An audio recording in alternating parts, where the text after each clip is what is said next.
Hey, what's going on? If you are looking for a quick and easy stretching routine to get you moving better and feeling better, look no further. And if you're watching this and you don't have time right now, save it, come back to it later, and your body will thank you. Other than that, enjoy. Let's get started. We're gonna start with a hip flexor stretch with a side bend reach.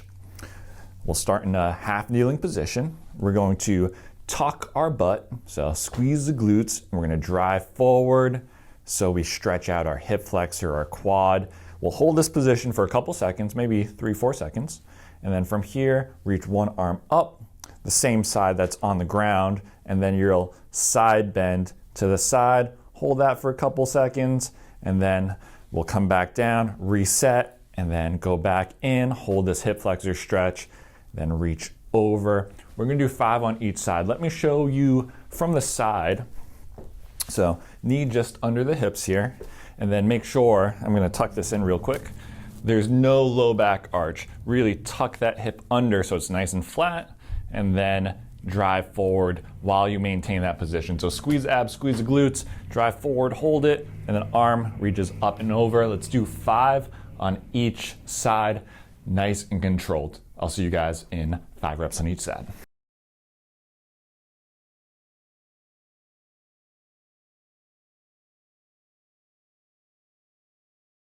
Five reps each side, hip flexor stretch with a side bend reach. Next stretch is gonna be a wide-legged hamstring stretch. I'm gonna be out of frame for a second, but I'll jump right back in. Now you can still see most of me. So feet wide here, more than shoulder width apart, probably double your shoulder width. Toes pointing forward, and then you're going to drive your hips back. And I'm really sore, by the way, so I might not go as far. Drive the hips back. You can keep the knees straight, or you can you can soften them a little bit so you can bend the knee just a little bit. And then you can go from here, you can touch the ground. If that's difficult for you, you can hold on to something like a yoga block or a tub of protein. That way your back stays a little bit straighter, okay? So if I'm using this to help me out, drive the hips back, and then you can use this as a little bit of support here. But let's hold this for 90 seconds, minute and a half. See you guys in a little bit.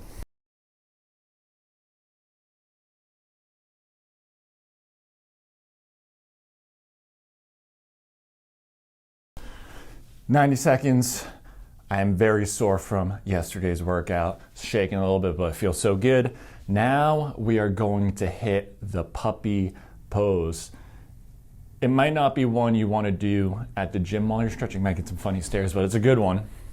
So, all fours, knees under hips, and then from here, keep your legs steady and your butt in place, and then you're going to reach your arms out in front, and then drop your forehead to the ground, just like this.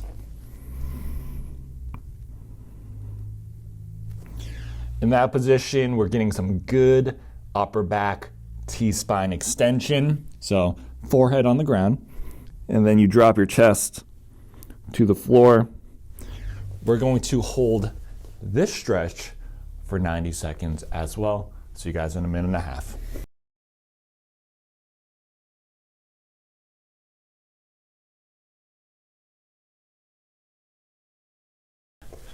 Minute and a half, 90 seconds in the puppy pose.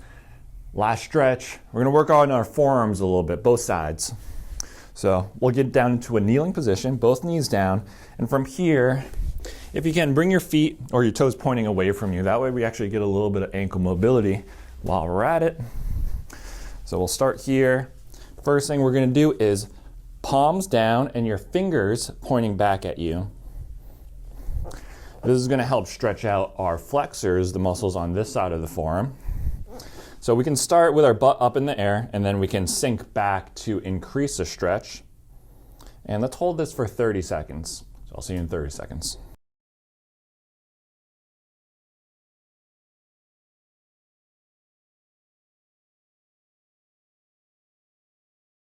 "30 seconds, and just to show you what it looks like from the side, this is a little bit easier right here, and then we can sink our hips back to increase the stretch. So if you're super tight in your forearms, you can kind of hang out here. If you're pretty flexible, you can bring your butt down to your heels, okay? Now we're gonna hit the other side. So now the back of the hand is gonna be on the floor, and then your fingers are still going to be pointing towards you. I'm a little bit tighter on this side, so I'm actually gonna get up a little bit taller here. And then I'm gonna hold this for 30 seconds.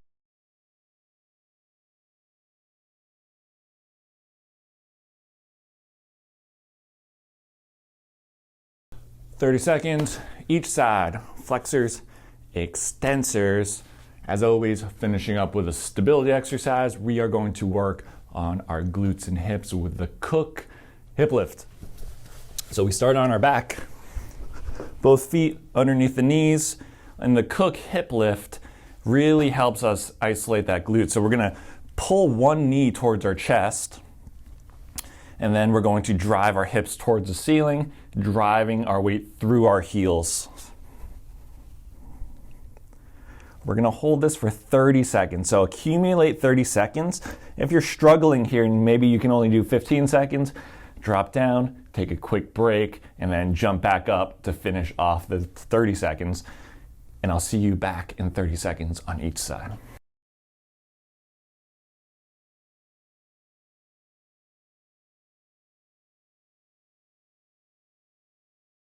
All right, 30 seconds on each side. Bringing that knee up helps minimize our low back arch, so we really get a good glute contraction. And that is it